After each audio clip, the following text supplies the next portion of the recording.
what are outlets for us to kind of like continue to do what we do at the pop-ups, but like kind of like hone the craft, and then on top of that, right, like continue to tell the stories. I think the real important thing about what we do is like trying to tell the stories, right? Like whether that's, like a personal story of like, my grandmother and how like my grandparents kind of like affected, I mean, like my upbringing and like who I am, and like why I'm cooking, right? And then on top of that, like maybe it's not personal for you guys, but just like why like you gravitated to cooking and why we're doing like this quote unquote like modern Filipino food thing, right? Obviously, like we've had conversations, we don't know everything, right? Like we don't claim to act like we are like quote unquote authorities in like Filipino cuisine, but I think it's cool for us to kind of like, right, tell like that story through the consumption of food, as a building block to kind of like really like identify with people out there, because what is it that we're doing, right, with our food? Mm-hmm. Right. I think a lot of us always struggle like with identity and like trying to own up to it when we're so maybe like connected from our roots, right? Yeah. And like, so like maybe we do a cooking show, or like let's film something where like we can like come together every week and just kind of like hang and do what we've always been doing, but like actually like document it, right? And just kind of like show like, oh, what are these guys doing to kind of like continue to like hone their craft, and then tell the stories that are like imperative why we're doing what we're doing. I mean, you guys tell me your thoughts, because I don't know, like I don't know everything. I don't. It's just been super cool for me. Like again, like we talk about it every time, but it's like I keep learning each time we get together. Like even last time that we hung out, like you guys brought dishes that I'd never seen before. You like referred to the dishes in ways that I'd never heard them, but I've tasted them before. I was like, oh shit, I know that's what that was. And it's been dope to kind of just it opened the door for me to start looking at recipes and like techniques and even culture and stuff too. Like we have our assigned days for Instagram, for example. Like on fucking Friday, it's like my day to find a cocktail thing, and like it's starting to get hard now. I'm like, fuck, I feel like I've really like dug deep. So then you dig deeper, and you're like, shit, okay, I didn't know that this was a thing. I didn't know Tangero or whatever the fuck. Yeah. I didn't know that there was a whole culture around this. And you learn more, but you grow up Filipino, and you feel like you almost feel like shit, I should have known this. Mm-hmm. But I didn't, and now I have a reason to do it because we set up the way that we have. Right. But still, like, when we get together, then I learn more shit. Like, I know that when we eat tonight, whenever the fuck that's gonna happen, because I'm fucking starving. But, like, no, there's, like, shit that I know that, like, he's putting some shit together, and, like, you guys were referring to his noodles in a couple different ways. We were just outside smoking, and you were saying, oh, yeah, the fat noodles, right? And you were like, he's like, no, man, not the fat noodles, bro. And I was like, oh, okay, shit. They don't even know what the fuck they're talking about, So it's just cool to be able to hang out with you guys and, like, learn in a not pressure sense, like, setting, Yeah. And that's how people like to learn anyway, right? Absolutely. Yeah. What are some of your thoughts, Japes? Like, I think through documenting things, I feel like it's a great way to connect with people that's outside of LAHI, people that's outside of like the Filipino community, even to kind of just like educate people and kind of really bring a kind of like intimate thing between us and our peers and people who are like watching us, people who are following us, and it's just another way of connecting in a deeper level. Yeah. Yeah, on that note too, is like even for like, documenting these things for other people, I think it's a good thing for us ourselves, like we do these things, especially our pop-ups where we, claim that we do something as modern Filipino, whereas the type of thing where if we're doing modern Filipino, we should actually know where these dishes come from. Yeah. Right. So I think like doing something like this where we're just like kicking back and like cooking, it's like takes us back to like the basics, down like to us being more grounded with what we're actually doing, so we can actually back up what we're trying to do, because we can't just put a dish together and say that's modern Filipino without knowing where it actually comes from. Right. I feel like that's a common conversation that happens with chefs anyway, right? I mean, I'm not a chef, but like you watch a cooking show or whatever, and they're like, oh yeah, like this is grounded in like very like whatever the history is. It's like you can't move forward with your food unless you know the history of that particular for dish. sure. And like which is cool about all of our dynamics and stuff. Like there's definitely some of us like myself who have not been who was not born in the Philippines or have actually been back to the Philippines actually see a lot of these dishes and where they came from and stuff. But the thing is, like, that doesn't take away that I grew up with all these type of experiences and stuff from my peers, like my parents, my titos and titas and stuff. Like, they're the ones that actually, you know, made it a thing that they wanted us all to know, like, this is their lives, this is their culture, and that it is on us to, you know, just be immersed in that as much as we want to be. Mm-hmm. So it's like a great opportunity for like me to learn from you guys who actually have been born and raised in the Philippines and stuff, and actually see your guys' experience, because you know, like, all the flavors that I know that I have tasted and stuff, like, that's gonna be easy for me to replicate and stuff. But like, you know, it's up to me to be like looking in books or looking in like on the internet and stuff, like, where these things come from. Mm-hmm. Whereas I have you guys as those type of like experiences that I would never have gotten because I just was not raised there. Yeah, No, I think it's a feel great the point you reference, bring man. up, Yeah, absolutely. right? Like, the key is in anchoring, right? And I think that's why, like, I think the cool thing about like what we do, right, is like there's a deeper like meaning in like a searching there, right? Like trying to bridge, Absolutely. right? Like certain like aspects of our culture, our upbringing, and like being away from home, like quote unquote the motherland, right? And like how we kind of like, you know, like learn and accentuate that, right? Like definitely to your point, you can't progress or push something forward if you don't know what the roots and the history of it, right? So you know, I think like the beautiful thing about our group, right, is there's a deeper responsibility there.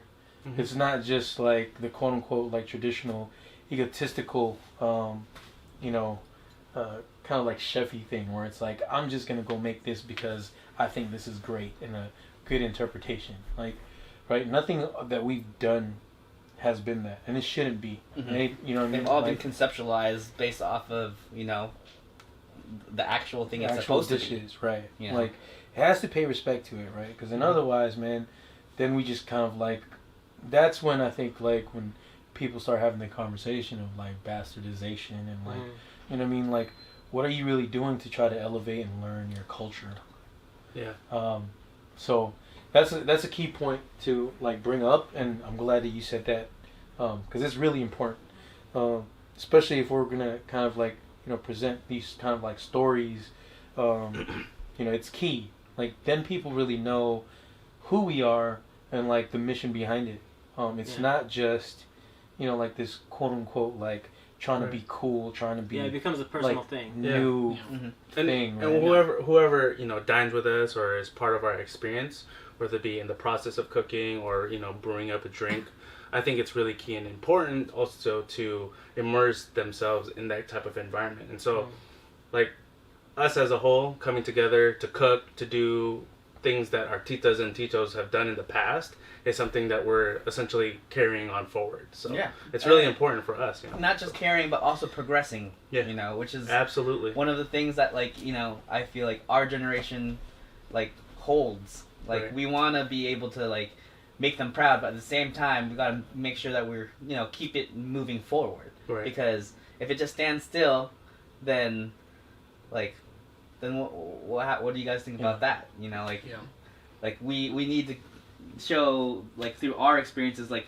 and all the things that like we've been able to live through, like from working in this industry, seeing all these other types of techniques and all these other, you know, methodologies that we learn from other chefs, bartenders, and, you know, just use those like skills and knowledge to be able to utilize in our own culture and like just, like I said, move it forward. for sure. That's the real beauty of it, right? I think like the real beauty of like what we're doing, right, on top of like trying to create a greater sense of identity for like our culture, right, is progressing. Because can you imagine, like, yo, when we're gone, the work that we're doing right now, it lays the groundwork for like future generations to say, hey, it's no longer modern Filipino food, right? It is Filipino food, and I think that's what we're trying to like encompass, right? Like, it's what kind of like it ciphers us out from kind of like all the great cuisines, because they've been allowed that opportunity. Now I find it like really like valid and poignant to say, what makes this different from what you have done, right? Like if we're trying to say things like our cuisine is one of the best in the world, right? Like we need to be able to have kind of like those creative like outlets to say, hey, like, all right, tomatoes, man, like, you know, that's an old world ingredient, right? Like Italians, I swear, you would think like, you know, I love it, right? Like you would think that they created a tomato. That's not true. You know, same thing with French. It's like, you know, chocolate is something that is very near and dear to their hearts, and you would think that it was an ingredient that was inherent in their country. No, it was a new world ingredient, right? That was discovered in South America and then brought over. So it's like, why can't we afford ourselves the opportunity to do that with our cuisine? Especially now that like we're in a world where like we don't need to like pillage and steal. Right. You know what I mean? There's just this whole like accessibility through globalization. Exactly. That provides opportunity right now for all cultures that have been kind of like in the margins, right? To kind of like really like take that opportunity and say, hey, let's take a look at, you know, all these things and we can say that it's our own now as well, right? What's so dope about like Filipino food is there's so many avenues and different cultures that have influenced us as our own culture that we can actually just really take advantage of. You know, there's Spanish, there's Chinese, there's American, you know, there's so many influences that, you know, there you can see where the basis of these dishes come from.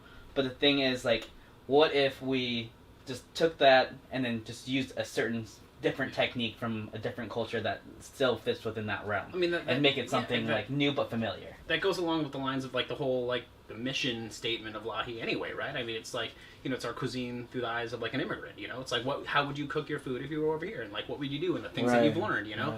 And that's what happened with Filipino food. Like you're saying, I've never even thought about it that way before. But it's like, in the Philippines they're cooking, and to your point, people were bringing their techniques over, but nobody's saying, like, this Filipino's cooking a Chinese dish. No, that Filipino's cooking Filipino food. Yeah. And then you dive in just like one layer deep, and you're like, oh, actually, that's and it makes sense. Chinese dish, you know. But it's like, no, that doesn't mean anything. You know, it just means that's you have adopted that cuisine now. You know? Exactly. Right. I think like I couldn't have said it better. It's been adopted, and it becomes inherently that culture's like cuisine. I mean, it's you really look at the diaspora of like, you know, cuisines around the world. Look at American cuisine. I think they're like there's a reason why American cuisine is like the beacon for everyone, right? Is because they've encompassed all those cultures and have been able to say, you know what? Yes, that is a Chinese technique, but it is American. Like they've owned it now, right? Like, and that's what I'm talking about. Like, yo, can you imagine generations later, man? Like when we're gone, people aren't gonna be talking about our food as like this modern thing that we created. No, they're gonna say, yo, this is traditional stuff now. Yeah, right. You know what I mean? Because we're creating our own traditions. Exactly. We're building on the traditions that our ancestors gave us, right? So I think that's the dope part about, you know, with us as LAHI, right? Modern Filipino cuisine, and then, you know, paying an homage to, you know, our ancestry. Because we're building on top of that, right?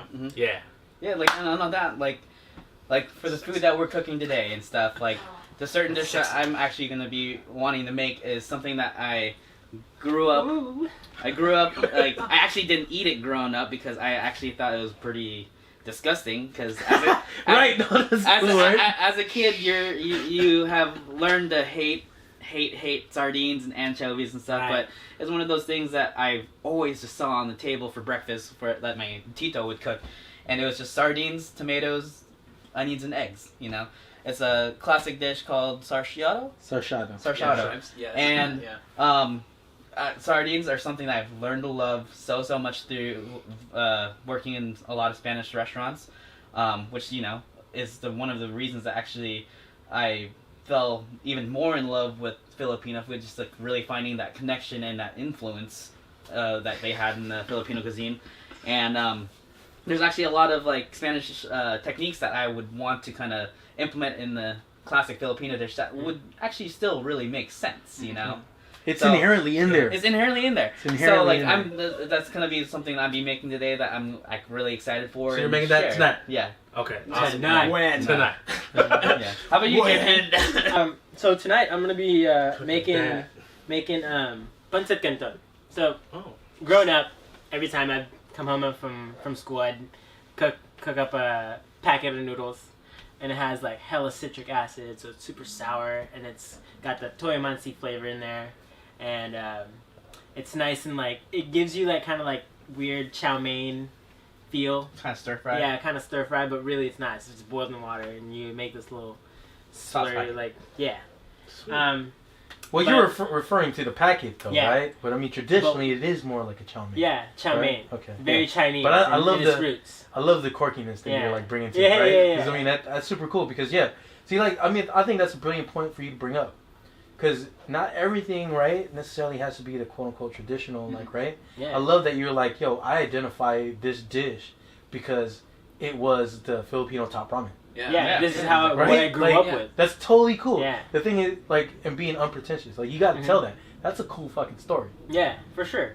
But kind of like to twist things up, I made my own Miki noodles, made my own little spice mix, Oh, and damn. we're just gonna make like a little butter sauce with it with some soy and Damn. vinegar and some Butter pickled sauce. veggies. So it's gonna be dope. I'm excited for it. Oh, Sweet. Yeah, man. that's what's up, So man. what else is on the menu? What else is... Yeah, who else brought some food, man? I'm just making lumpia, but Yo, just. man, you can't But just the say thing- that. It's Just. So lumpia, dog. it's Like, actually spotlight. it's actually made from Pangasinan. So it's a What? Pangasinan recipe from a homegirl that actually helped me make it. No Nice. way. So what? So what I is- really Who's the don't- homegirl that made it? Man, give her a little shout. It's Gretchen Perez. Oh, hey, Okay, Gretchen. yeah, okay. Miss Gretchen in the house. Can you tell us like more about this actual style? Or... I don't know I what really that don't word know means. because Pangasinan is a region Pangasinan in is, the Philippines. yeah. So it's like Oh. saying you're from like Ilocos. It's a Gotcha. problem. Oh, Okay, gotcha, cool. got it. That's a problem. So it's a style I'm not too familiar with, so it's gonna be really interesting as far as the flavors, and I don't really know exactly what's in it. So Well, that's cool. We'll get to dive it's into a it family recipe. kind of blindfolded, right? That's dope, man. That's That's sweet. what's up. Hell yeah. And the cool thing is, so she makes lumpia on the side, so she's saving that money for her son. So Oh, tight. that there's a deeper meaning of why she's using tradition to help fund her son's college. That's that's good. pretty nice. That's hella cool. That's great, man. That's awesome, man. Big up to Gretchen. What about you? What are you making, Herbs?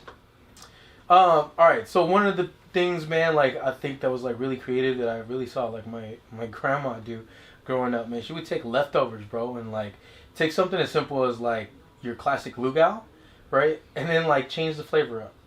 So she would, like, for instance, so like tonight, right, like we're gonna make lugao with like sinigang flavors. So I'm taking sinigang leftovers, and then we're just gonna kind of like show people, man, like how to kind of like stretch out, like leftovers and kind of like feed people with like a cup of rice. You know what I'm saying?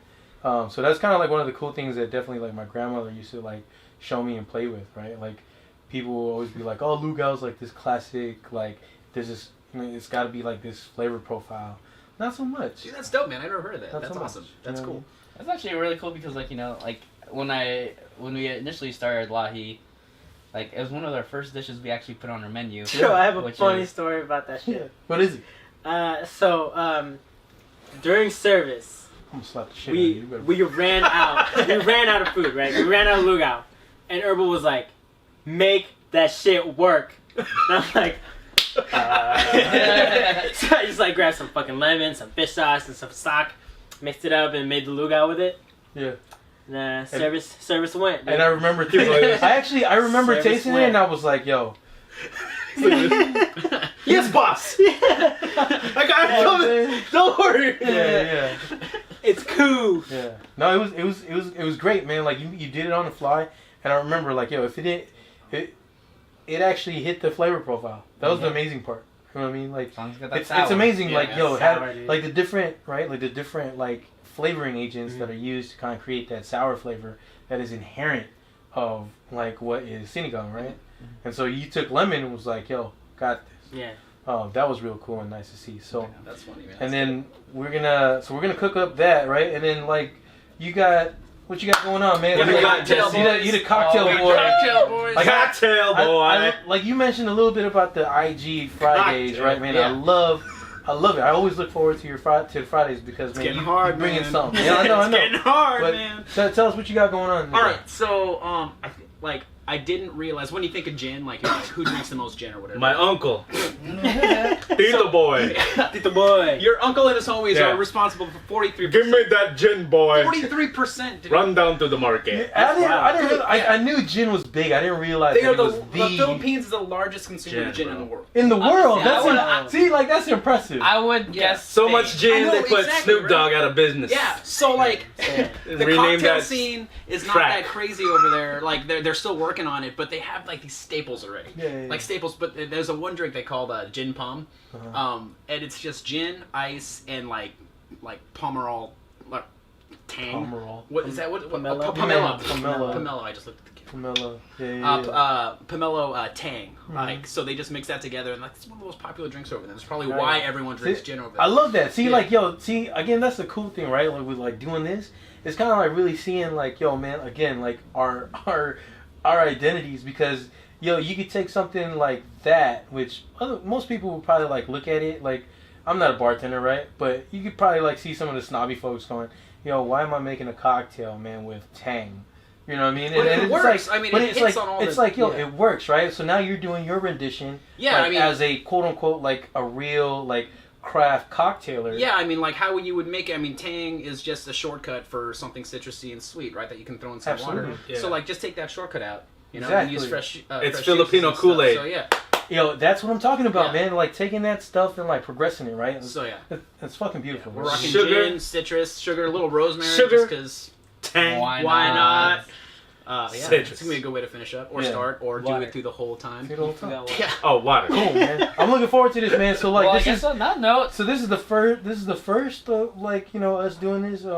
Yeah. So I'm looking forward to kind of like getting this going and like seeing what kind of like grows out of this. yeah, Um, just kicking it and just eating. Exactly. Drinking. Learning. You know what I'm saying? This is the best. Drinking. Hey, this is the best way to do it, right? Like when you're trying to learn and like just share. Yeah. I think there's nothing better than breaking bread with your boys, right? Right. Right. And family. So So Cool. let's let's break do some. that. Let's then. break some Let's bread. break some bread. Let's Cool. break some pasta So, sauce. I'm hungry. Kitchen kicks. Kicking chicken. Huh? Let's kick it in the kitchen. Kitchen Kitchen cakes. Alright. Blow. Let's go. Man, watch out, man. Smells like foot in here. Yeah. Hey, Pete. Ooh. someone's wallet. That ain't me.